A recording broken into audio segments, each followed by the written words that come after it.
O texto diz assim, irmãos, Lucas capítulo 10, do verso 25 ao verso 37. Certa ocasião, um perito na lei, um homem que conhecia a Bíblia, levantou-se para pôr Jesus à prova. Ele queria testar Jesus. Vamos ver se Jesus é mesmo conhecedor da palavra. E lhe perguntou: Mestre, o que preciso fazer para herdar a vida eterna? É uma pergunta clássica, né? Jesus, em outras passagens, foi perguntado sobre isso. O que preciso fazer para herdar a vida eterna?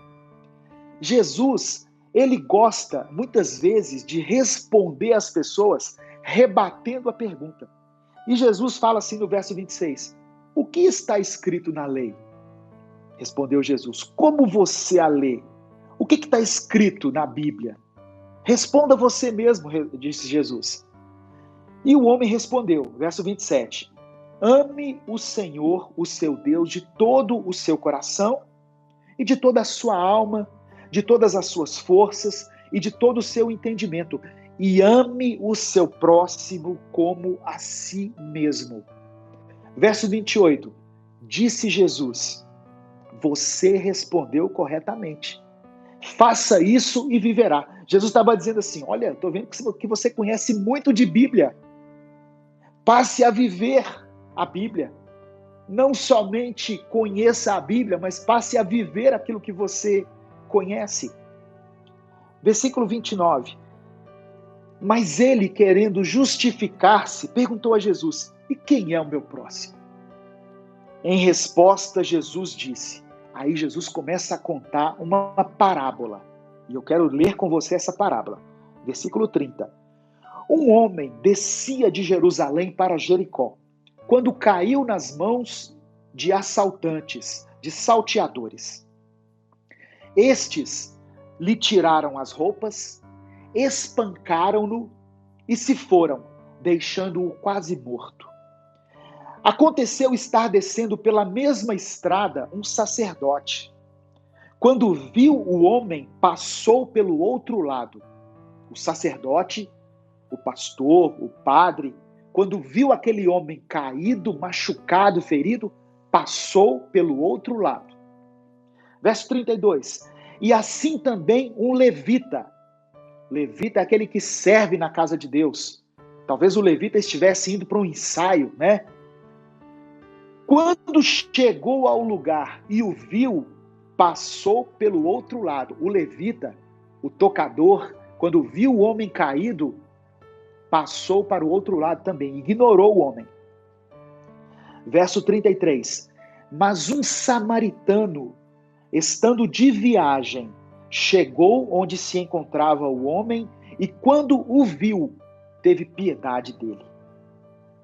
Aproximou-se, enfaixou-lhe as feridas, derramando nelas vinho e óleo, vinho e azeite. Depois colocou-o sobre o seu próprio animal, levou-o para uma hospedaria e cuidou dele. No dia seguinte, deu 2 denários ao hospedeiro e disse-lhe, cuide dele. Quando voltar, lhe pagarei todas as despesas que você tiver. Aí Jesus pergunta assim, qual desses 3, o sacerdote, o levita e o samaritano, qual desses 3 você acha que foi o próximo do homem que caiu na mão dos assaltantes? Aquele que teve misericórdia dele, respondeu o perito na lei. Jesus lhe disse, vá e faça o mesmo. Amém? Nós podemos fazer mais do que isso. Nós podemos fazer mais do que isso. Irmãos, é interessante como certos tipos de pregação não têm o mesmo impacto, a mesma projeção do que algumas que nós colocamos aqui no nosso canal. Quando nós colocamos uma pregação assim, Deus vai te fazer próspero, um título assim, nós temos muitas visualizações. Quando nós colocamos assim, o Senhor vai te dar a chave da vitória, chove de gente querendo assistir nosso vídeo. Mas quando nós colocamos assim, você pode ser um milagre na vida de alguém. Você pode estender a mão e abençoar alguém. Aí não tem tanta procura, sabe? Essa mensagem mesmo, esse culto mesmo, quando nós formos dar título a ele, nós vamos colocar um título que talvez não tenha a ver com isso aqui, para atrair as pessoas. Nós usamos, é mentira, pastor, não, que vocês usam? Não, nós usamos estratégias. Mas nós não saímos do contexto, sabe? Porque as pessoas querem viver um evangelho que somente favoreça a elas. Evangelho não é para você ficar rico.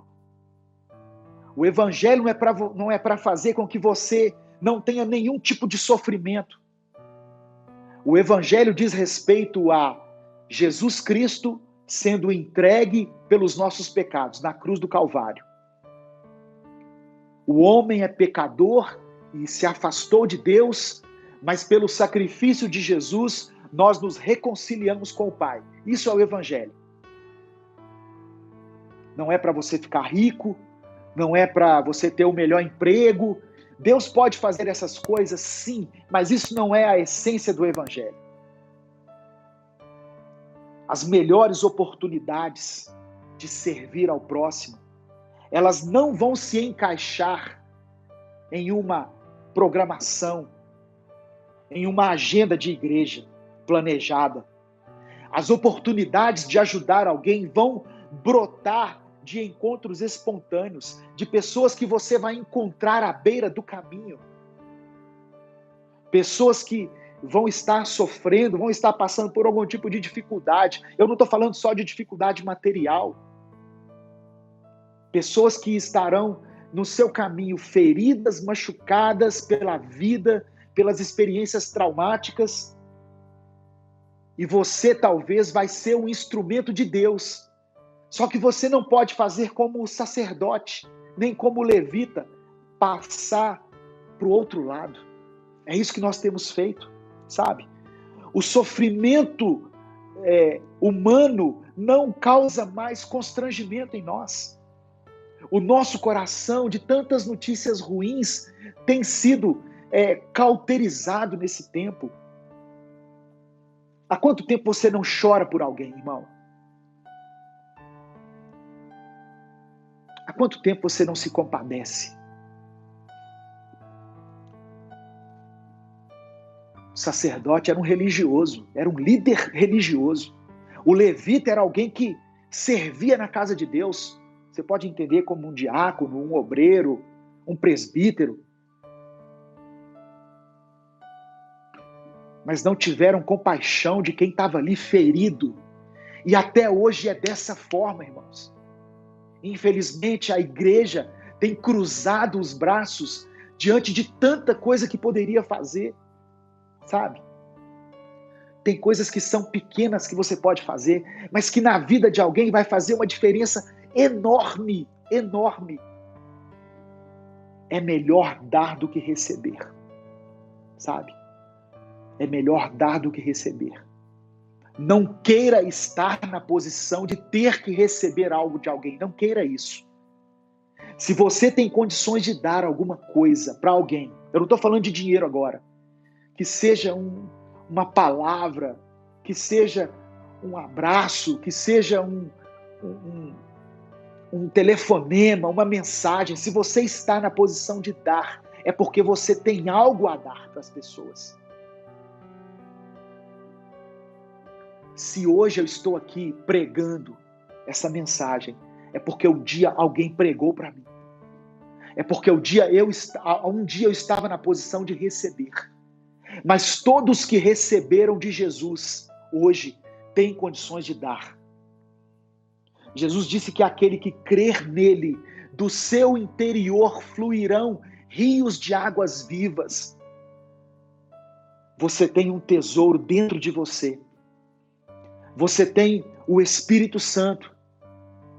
A água viva que é Jesus pode jorrar através de você e saciar a sede espiritual das pessoas.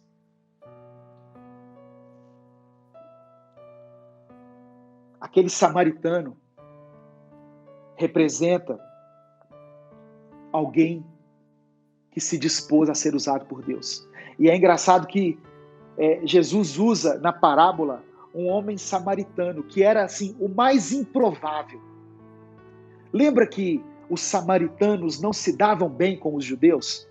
Lembra que quando Jesus encontrou com uma mulher samaritana, ela falou com Jesus assim: por que você conversa comigo? Você não sabe que eu sou samaritana?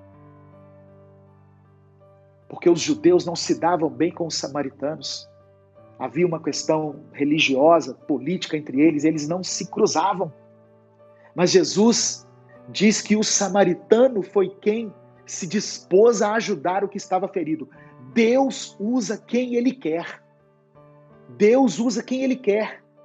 O samaritano era a pessoa mais improvável aos olhos dos judeus, que poderia naquele momento ter uma atitude de compaixão, mas foi ele quem parou o que ele estava fazendo para ajudar aquele que estava necessitado.